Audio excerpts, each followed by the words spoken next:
Hello students, कल हमने जहाँ तक कर लिया था linear equation in two variable को, आज उससे आगे कंसीडर करते हैं। कल हमने linear equation in two variable को कंसीडर कर लिया था। एल्जेब्रिकली उसको किस तरीके से सॉल्व कर सकते हैं। आज हम पढ़ने वाले हैं कि ग्राफिकली वो किस तरीके से सॉल्व हो सकती है। तो जब हम ग्राफिकली रिप्रेजेंट करते हैं, जब हम लीनियर इक्वेशन को ग्राफिकली रिप्रेजेंट करते हैं, तो जो ग्राफ होते हैं वो हमारे तीन तरीके के बनते हैं। ग्राफ हमारे तीन तरीके के हमें ऑब्टेन्ड होते हैं। पहला जो ऑब्टेन्ड होता है वो होता है इंटरसेक्टिंग ग्राफ।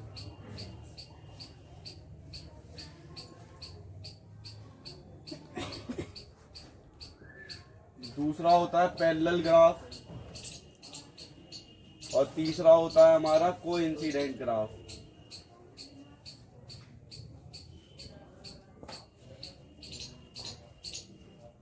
मतलब हम कार्टेशियन प्लेन पे उसको रिप्रेजेंट करें और वो दोनों ग्राफ आपस में एक प्लेस पे क्या कर जाए, इंटरसेक्ट कर जाए, तो ऐसे ग्राफ को हम कैसा ग्राफ बोलते हैं? Intersecting graph.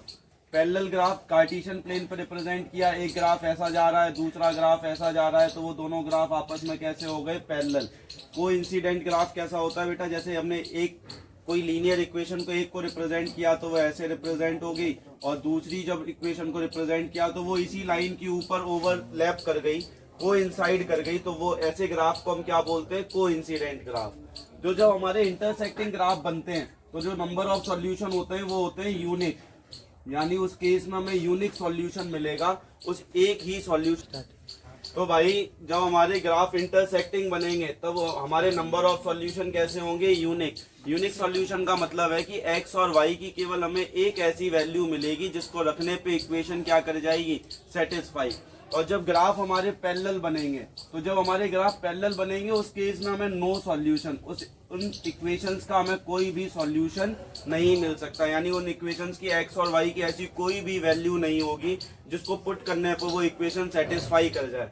कोइंसिडेंट ग्राफ में नंबर ऑफ सॉल्यूशन की अगर मैं बात करूं तो इनफाइनाइट सॉल्यूशन होते हैं, इनफाइनाइट मैनी सॉल्यूशन।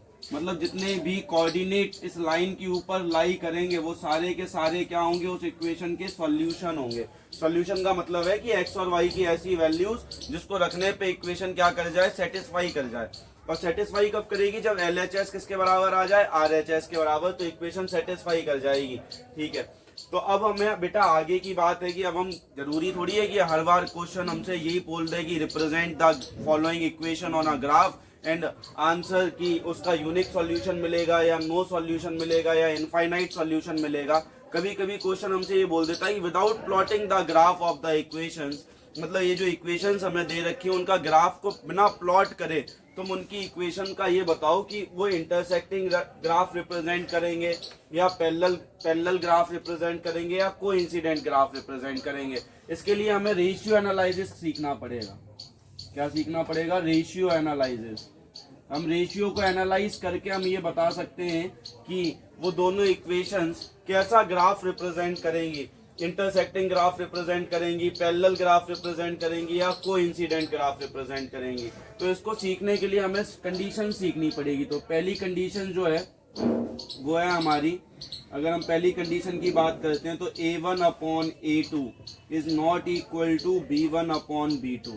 अगर A1 अपॉन A2 का जो वैल्यू आ रही है वो B1 अपॉन B2 के बराबर नहीं है, तो वो जो ग्राफ है वो कैसी लाइन रिप्रेजेंट करेंगे? इंटरसेक्टिंग लाइन रिप्रेजेंट करेंगे। कैसी लाइन रिप्रेजेंट करेंगे बेटा? इंटरसेक्टिंग। किस कंडीशन में? जब A1 upon A2 is not equal to B1 upon B2 हो। और दूसरी कंडीशन, ये पैरेलल लाइंस वाली कंडीशन कब बनेगी? जब A1 upon A2 equals to B1 upon B2 but it is not equal to C1 upon C2।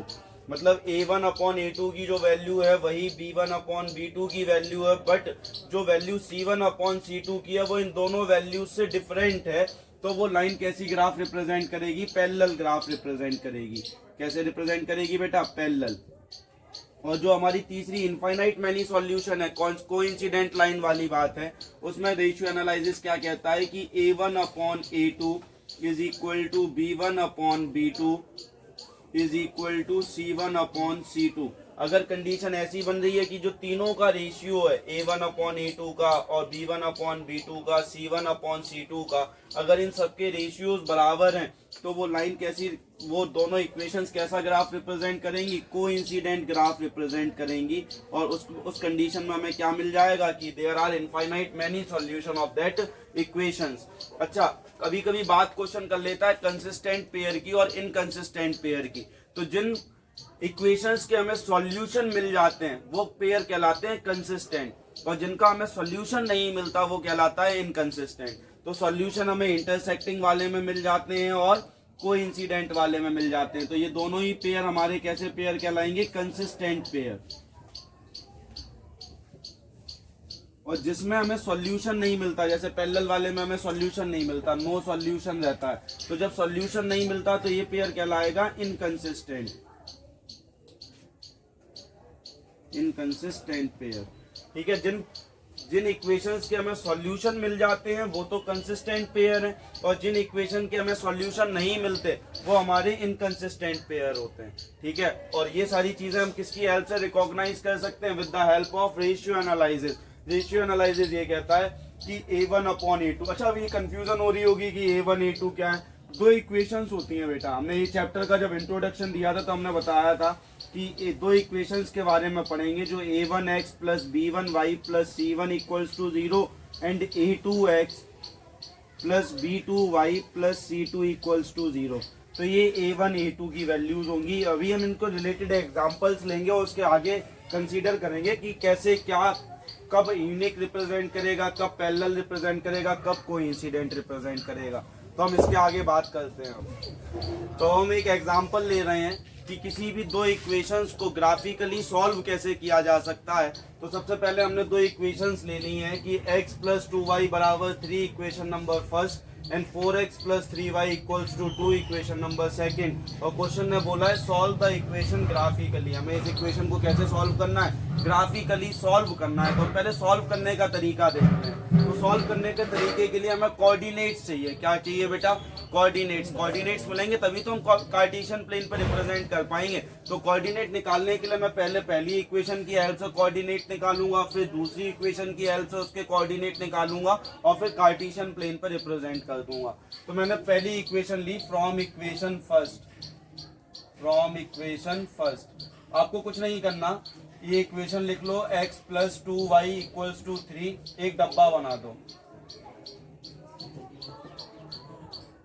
x y, और अगला जो कॉलम बनेगा वो x कॉमा y का बनेगा।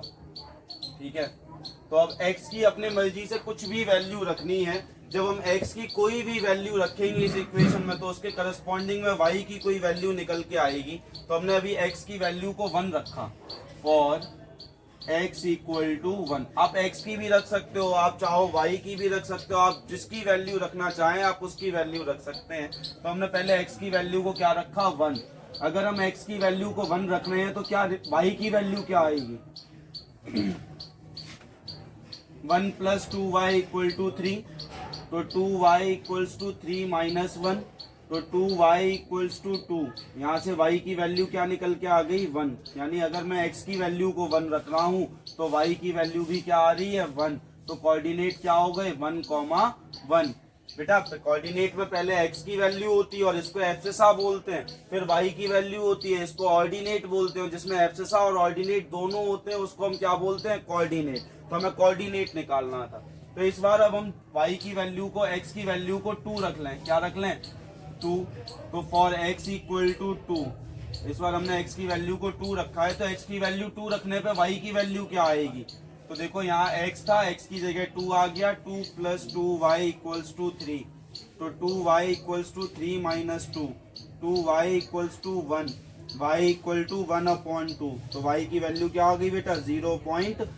2 से काटा, 2 की टेबल में 1 आएगा नहीं तो पॉइंट लगा के 0 लगाओगे, पॉइंट लगाया 0 बढ़ाया, यहाँ 10 हो गया। अब 2 की टेबल में 10 कितने टाइम्स में आता है, 5। तो y की वैल्यू क्या आ गई, 0.5। तो 2 रखने पे 0.5 और वैल्यू क्या आ गई, कोऑर्डिनेट क्या हो गया बेटा, 2,0.5।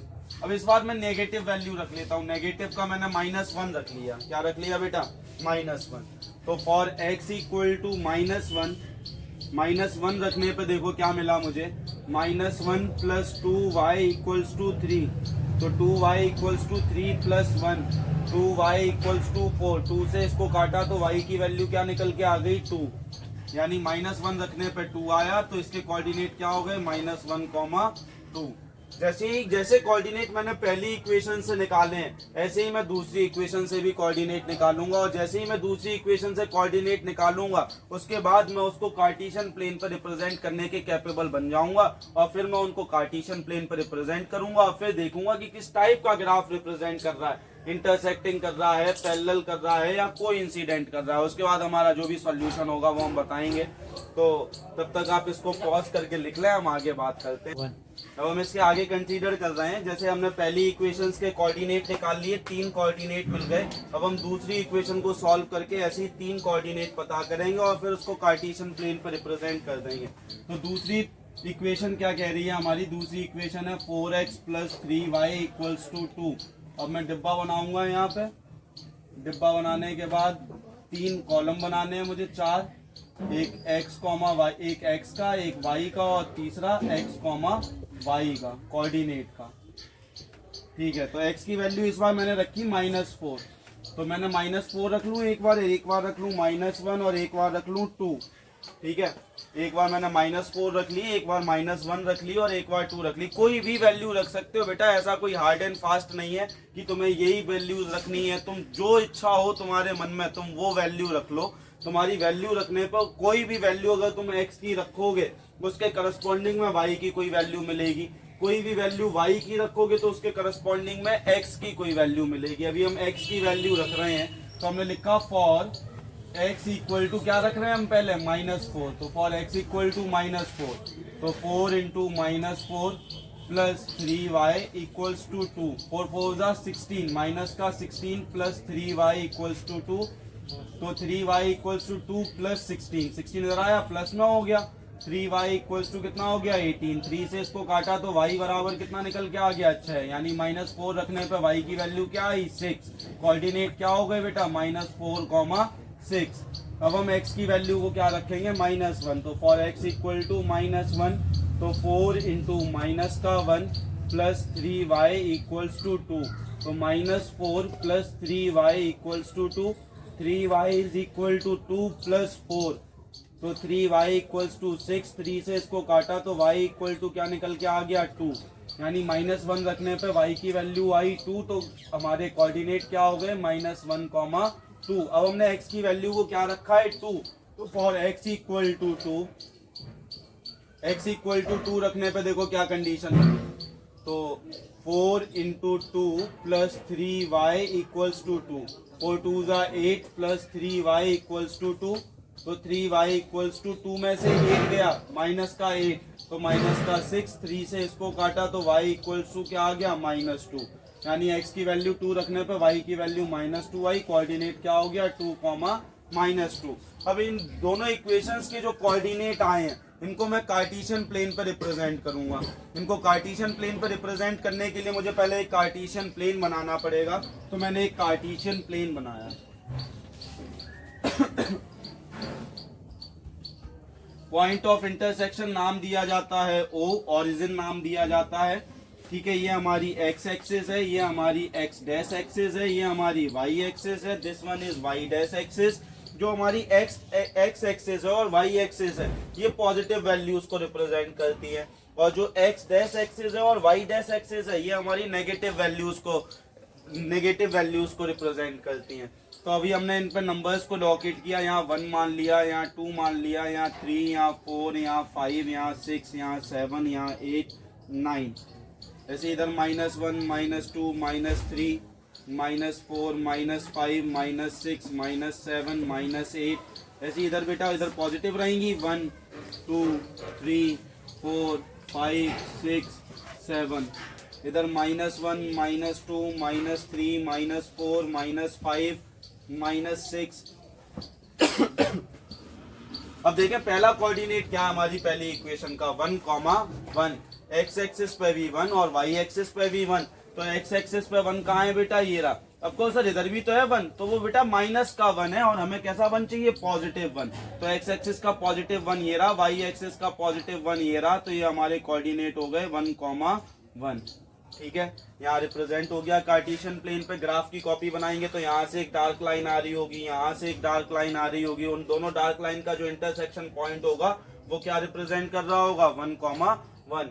दूसरा जो कोऑर्डिनेट था वो था 2,0.5, तो एक्स एक्सिस पे 2 और वाई एक्सिस पे 0.5। तो ये 0 से लेके 1 तक बहुत तरीके से समझना, ये 0 है ये 1 है। जब आप इसको ग्राफ पेपर पे बना रहे होंगे तो इस 0 से लेके 1 के बीच में 9 लाइनें होंगी, 1 2 3 4 5 6 7 8 9। तो ये रिप्रेजेंट करेगी 0.1 0.2 0.3 0.4 0.5 को। पांचवी लाइन किसको रिप्रेजेंट कर रही होगी, 0.5 को। तो 2,0.5 कहीं यहाँ कहीं लाई कर गया तो इसको हमने लिख दिया 2,0.5। अब बेटा हमारी तीसरा जो कोऑर्डिनेट था वो क्या था, -1,2। एक्स एक्सिस पे -1 और वाई एक्सिस पे 2, तो वो ये रहा बेटा, एक्स एक्सिस पे -1 और वाई एक्सिस पे 2 यहाँ कहीं होगा, तो ये -1,2 ये हमारा तीसरा कोऑर्डिनेट बन गया। और जब ये तीनों कोऑर्डिनेट्स को हमने रिप्रेजेंट कर लिया तो हमने इन तीनों कोऑर्डिनेट्स को ज्वाइन करके एक लाइन एक्सटेंड कर देंगे दोनों तरफ, कि वो लाइन इस तरफ भी कितनी भी एक्सटेंड हो सकती है और इस तरफ भी कितनी भी एक्सटेंड हो सकती है। और जब ये लाइन को ज्वाइन करने के बाद अब हमें इसके ऊपर क्या लिखनी होगी, इसकी इक्वेशन क्या थी, x + 2y = 3। कोई डाउट है यहाँ तक? अब हम बेटा दूसरी इक्वेशन को रिप्रेजेंट करेंगे। तो दूसरी इक्वेशन के जो कोऑर्डिनेट्स आए थे, पहला कोऑर्डिनेट था -4,6, तो x एक्सिस पे -4, y एक्सिस पे 6, तो x एक्सिस से -4 से ऊपर उठेंगे और y एक्सिस का 6 जहां मिलेगा वहां होल्ड कर देंगे, -4,6 पहला कोऑर्डिनेट रिप्रेजेंट हो गया। इसके बाद दूसरा जो कोऑर्डिनेट था वो था -1,2, तो x एक्सिस पे -1 और y एक्सिस पे 2, तो x एक्सिस पे -1 y एक्सिस पे 2, वो तो दूसरा कोऑर्डिनेट तो यही लाई करेगा बेटा, कर दिया हमने। तीसरा कोऑर्डिनेट क्या है, 2,-2, यानी x एक्सिस पे अगर हम 2 रखते हैं तो y एक्सिस की वैल्यू क्या आती है, -2। ये हमने क्लास 9 में सीख रखा है कार्टेशियन प्लेन पर रिप्रेजेंट करना। तो 2 रखने पे -2, यानी तीसरा जो पॉइंट आएगा वो यहाँ आएगा 2,-2। अब बेटा हम इन तीनों पॉइंट्स को ज्वाइन कर लेंगे।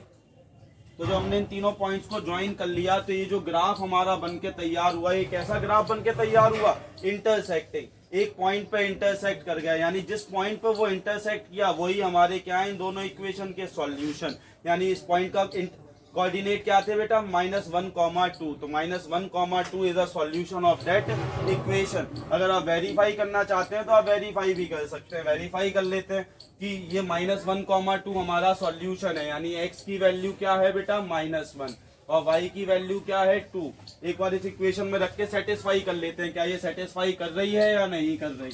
x + 2y = 3, x की वैल्यू क्या आई है बेटा, -1, तो -1 + 2 × y की वैल्यू क्या है बेटा, 2, तो 2 = 3, -1 + 2 2 = 4 = 3, प्लस माइनस साइन आएगा प्लस का, क्योंकि प्लस की डिजिट बड़ी है, 4 में से 1 गया तो 3 = 3, LHS RHS के बराबर आ गई, यानी जो हमारा सॉल्यूशन निकल के आया है वो कैसा आया है, बिल्कुल करेक्ट। अब इसके बाद हम बात करेंगे रेशियो एनालिसिस की, कि बिना किसी ग्राफ को रिप्रेजेंट करे कार्टेशियन प्लेन पर हम ये कैसे बता सकते हैं कि उसका यूनिक सॉल्यूशन होगा, इनफाइनाइट सॉल्यूशन होगा या नो सॉल्यूशन होगा। Till then pause a video to note it down. तो अब हमने एक एग्जांपल लिया है कि अब हमें ये बताना होगा कि इन तीनों पेयर में कौन सा पेयर कंसिस्टेंट है और कौन सा पेयर इनकंसिस्टेंट है। तो अभी बेटा अभी हमने पढ़ा था कि जिन पेयर्स के हमें सॉल्यूशन मिल जाते हैं वो हमारे कैसे पेयर्स होते हैं, कंसिस्टेंट, और जिनके हमें सॉल्यूशन नहीं मिलते वो हमारे होते हैं इनकंसिस्टेंट पेयर। तो भाई हम ये चेक करें कि ये कंसिस्टेंट है या फिर इनकंसिस्टेंट है। ये चेक करने के लिए हमने तुम्हें बताया था कि जब हमें ग्राफ पर रिप्रेजेंट ना करना हो तो हम रेशियो एनालिसिस की हेल्प लेते हैं। रेशियो एनालिसिस की हेल्प लेंगे और उसके बाद हम पता करेंगे कि कौन सा पेयर कंसिस्टेंट है और कौन सा पेयर कंसिस्टेंट नहीं है। तो हम एग्जाम्पल नंबर 1 को ले रहे हैं और उसको कंसीडर करके आगे चल रहे हैं और ये पता करेंगे कि ये पेयर कंसिस्टेंट है या फिर नहीं है। तो एग्जाम्पल नंबर 1 था कि 2x + 5y = 17, equation number 1, and 5x + 3y = 14, equation number 2। तो बेटा अब रेशियो एनालिसिस करने के लिए हमें A1, A2, B2, B1, C1, C2 इन सब की वैल्यूज चाहिए। तो पहले हम इन सब की वैल्यूज निकालेंगे। इन सब की वैल्यूज निकालने के लिए जो इक्वेशंस हमें गिवन है इनको कंपेयर करना पड़ेगा इनकी स्टैंडर्ड फॉर्म से। तो हम लिखेंगे given equation compare with standard form क्या थी? a1x plus b1y plus c1 equals to 0 and a2x plus b2y plus c2 equals to 0। तो जब हमने इन दोनों इक्वेशंस को कंपेयर किया तो a1 की वैल्यू क्या निकल के आई? a1 निकल के आया हमारा 2। इस पहली वाली इक्वेशन को पहले से कंपेयर करना है, दूसरी वाली को दूसरे से कंपेयर करेंगे। तो a1 क्या है? कॉफिशिएंट ऑफ x, x का कॉफिशिएंट क्या है? 2, तो a1 क्या आ गया? 2। b1 क्या है? कॉफिशिएंट ऑफ y, y का कॉफिशिएंट क्या है पहली इक्वेशन में? 5 प्लस c1। अब c1 को जब मैं इधर लेके आऊंगा, ये 17 अभी इक्वल टू के इधर है, इक्वल टू के इधर आएगा तो कैसा चला जाएगा? ये प्लस में था, इक्वल टू के इधर आके माइनस में हो जाएगा। तो c1 की वैल्यू क्या निकल के आ गई? -17। फिर मैंने a2 की वैल्यू निकाली, a2 क्या होगा? 5, b2 क्या होगा? 3, c2 क्या होगा? 14। ठीक है, माइनस का 14, क्योंकि ये भी उधर जाएगा तो -14 हो जाएगा। अब हम एनालाइज करेंगे तो a1 अपॉन a2 की वैल्यू निकाली पहले। a1 अपॉन a2 कितना आ गया? 2/5, इससे ज्यादा कैंसिल आउट हो नहीं सकता। फिर हमने b1 अपॉन b2 की वैल्यू निकाली, तो b1 अपॉन b2 क्या निकल के आया? 5/3। और देखते ही समझ में आ गया कि जो a1 अपॉन a2 है वो है 2/5 और b1 अपॉन b2 क्या है? 5/3। यानी हेयर इसके आगे सॉल्व भी नहीं करना। Here a1 upon a2 is not equal to b1 upon b2। और जब a1 upon a2 not equal हो b1 अपॉन b2 के, तो वो ग्राफ कैसा रिप्रेजेंट करता है? इंटरसेक्टिंग। और इंटरसेक्टिंग रिप्रेजेंट करने पे नंबर ऑफ सॉल्यूशन कितने होते हैं? यूनिक, एक सिंगल सॉल्यूशन होता है। तो हमें इस पेयर का सॉल्यूशन मिल सकता है। देयरफॉर हम लिखेंगे therefore equation represent intersecting graph. और इंटरसेक्टिंग ग्राफ रिप्रेजेंट अगर कर रही है तो नंबर ऑफ सॉल्यूशन हमें क्या मिलेंगे? यूनिक। और हमने पढ़ा था जिनका सॉल्यूशन मिल जाए वो कंसिस्टेंट। तो ये वाला पेयर क्या हो जाएगा? Consistent. Therefore given pairs are consistent. This implies given pairs are consistent. अब दूसरा भी ले लेते हैं हम। दूसरा जो हमारा एग्जाम्पल है, एग्जाम्पल 2 को कंसीडर कर रहे हैं। तो एग्जाम्पल 2 हमसे कह रहा था, क्या कह रहा था? कि 2x plus 3y is equal to 10। तो इसको इधर ले आए तो ये क्या हो जाएगा? -10 हो जाएगा। -10 equals to 0 equation number first. और 4x प्लस 6y इस 12 को इधर लेके आए तो -12 equal to 0 equation number second. a1 a2 b2 की वैल्यू निकालनी पड़ेगी, तो ये वाली कहानी वापस से लिखनी पड़ेगी। Given equations compare with a1x plus b1y plus c1 equals to 0 and a2x plus b2y plus c2 equals to 0। तो दिस इंप्लाइज a1 की वैल्यू क्या मिलेगी? 2, b1 की वैल्यू क्या मिलेगी? 3, c1 की वैल्यू क्या मिलेगी? -10, a2 की वैल्यू 4, b2 की वैल्यू 6 और c2 की वैल्यू -12। रेशियो निकाला हमने a1 अपॉन a2, क्या निकल के आया? 2,4, 1 जा और 2 जा, क्या बन गया बेटा? 1/2। b1 upon b2,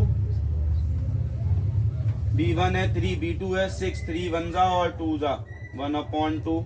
c1 upon c2 निकाला तो -10 अपॉन -12, माइनस से माइनस कैंसिल, 2 की टेबल में 5 जा और ये 6 जा, क्या आया? ये 5/6।